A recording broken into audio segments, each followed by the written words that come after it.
ಇವತ್ತು ಪೂಜೆ ಮಾಡೋಣ ಅಂತ ಹೇಳ್ಬಿಟ್ಟು ಹೂವು ಎಲ್ಲ ತೊಗೊಂಬಂದೆ, ಆದರೆ ಪೂಜೆ ಮಾಡೋಕ್ಕೆ ಆಗಲಿಲ್ಲ.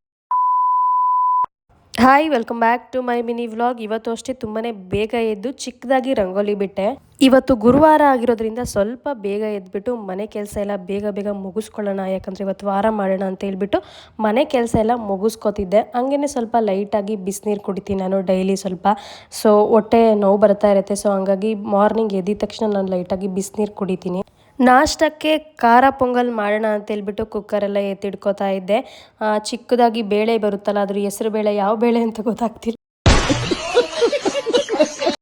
ಸಾರಿ, ಅದು ನನಗೆ ಯಾವ ಬೇಳೆ ಅಂತ ಗೊತ್ತಾಗಿಲ್ಲ. ಅದು ಕೋಸಂಬರಿಗೆ ಹಾಕ್ತೀವಲ್ಲ ಆ ಬೇಳೆ, ಮತ್ತು ರೈಸು ಮತ್ತು ಕೋಸಂಬರಿಗೆ ಹಾಕ್ತೀವಲ್ಲ ಆ ಬೇಳೆನೂ ಮಿಕ್ಸ್ ಮಾಡಿಕೊಂಡು ನೀರು ಮತ್ತು ಸ್ವಲ್ಪ ಲೈಟಾಗಿ ಅರಿಶಿನ ಹಾಕ್ಬಿಟ್ಟು ಕುಕ್ಕರಲ್ಲಿ ಕೂಗಿಸ್ಕೊಂಡೆ.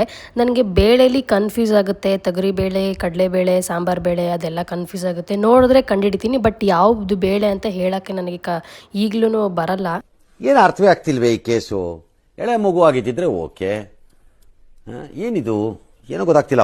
ಕುಕ್ಕರ್ನ ಓಪನ್ ಮಾಡಿ ಲೈಟಾಗಿ ಮೇಲ್ಗಡೆ ಕೊತ್ತಂಬರಿ ಸೊಪ್ಪು ಹಾಕ್ತೆ, ಮತ್ತು ಹಂಗೇನೆ ಒಗ್ಗರಣೆ ಎಲ್ಲ ಹಾಕ್ತೆ. ತುಂಬಾ ಸಖತ್ ಟೇಸ್ಟಿಯಾಗಿತ್ತು. ಪ್ಲೇಟ್ಗೆಲ್ಲ ಹಾಕ್ಕೊಂಡು ತಿನ್ನೋಣ ಅಂತ ಹೇಳ್ಬಿಟ್ಟು ಕೂತ್ಕೊಂಡೆ. ಸೊ ಕ್ಲಿಪ್ಪಿಂಗ್ಸೇ ತೊಗೊಳಕ್ಕಾಗಲಿಲ್ಲ ತಿನ್ನೋ ಅರ್ಜೆಂಟಲ್ಲಿ.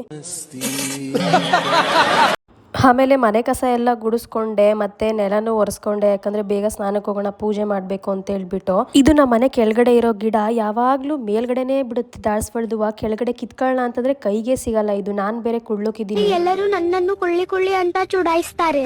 ನೀನೆಲ್ಲಿ ಕುಳ್ಳಿ ಇದ್ದಿ? ನೀನು ಇಷ್ಟು ಎತ್ತರವಾಗಿದ್ದಿ. ಸ್ನಾನ ಮಾಡ್ಕೊಳ್ಳೋಣ ಅಂತೇಳ್ಬಿಟ್ಟು ಬಟ್ಟೆನೆಲ್ಲ ತೆಗೆದಿಟ್ಕೊಂಡೆ. ಹಾಗೇನೆ ಹೂವು ಎಲ್ಲನೂ ಸರಿಯಾಗಿ ಅರೇಂಜ್ ಮಾಡಿಕೊಂಡೆ. ಮತ್ತು ಈ 2 ಹೂವು ಇತ್ತಲ್ವ, ರೋಸ್ ಹೂವು ಚೆನ್ನಾಗಿತ್ತು, ಇದನ್ನು ಮುಡ್ಕೊಳ್ಳೋಣ ಅಂತೇಳ್ಬಿಟ್ಟು ಇದನ್ನು ಎತ್ತಿಟ್ಕೊಂಡೆ. ಅಷ್ಟರಲ್ಲಿ ಪೀರಿಯಡ್ಸ್ ಆಗೋಗ್ಬಿಟ್ಟೆ.